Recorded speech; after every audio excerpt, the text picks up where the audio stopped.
It's hard to continue to grow at the rate you've grown in the past because the company has gotten so big.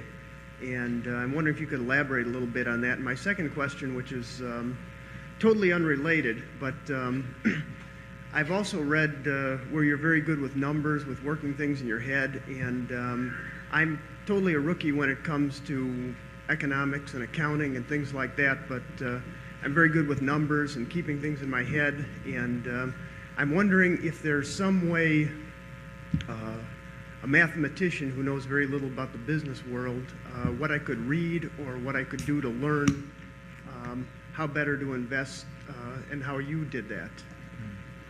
Well, going to the first question, when you say it's going to be hard, it's going to be impossible. I mean, that's the answer. We cannot compound money at 23% from a $12 billion base.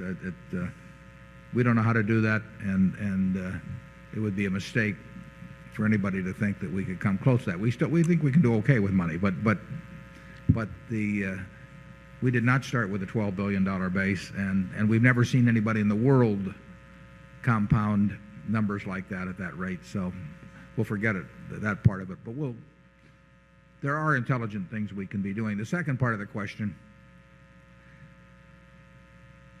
I don't think any great amount of mathematical aptitude is not aptitude, but mathematical knowledge is advanced math is of no use in the investment process. An understanding of mathematical relationships, sort of an ability to quantify a numeracy, as they call it, I think that's generally helpful in investments because it's something that tells you when things make sense or don't make sense, or sort of how an item in one area relates to something someplace else. But that doesn't really require any great mathematical ability. It really requires sort of a mathematical awareness and a numeracy. And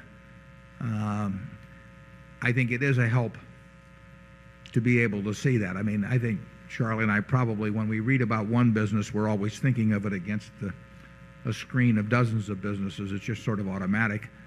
But that's just like a scout in baseball thinking about one baseball player against an alternative. I mean, you only have a given number on the squad, and they're thinking, one guy may be a little faster, one guy can hit a little bit better, all of that sort of thing.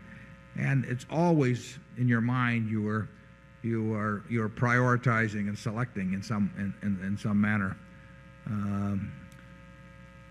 My own feeling about the best way to apply that is just to read everything in sight. I mean, if you're reading a few hundred annual reports a year and you've read Graham and Fisher and a few things, you'll soon see whether it kind of falls into place or not. Charlie? Yeah.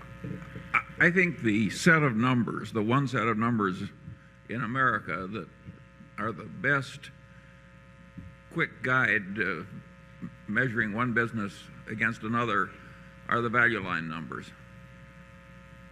I'd agree with that. That stuff on the log scale paper going back 15 years, that is the best one-shot description of a lot of big businesses that exists in America. I can't imagine anybody being in the investment business involving common stocks without that thing on the shelf.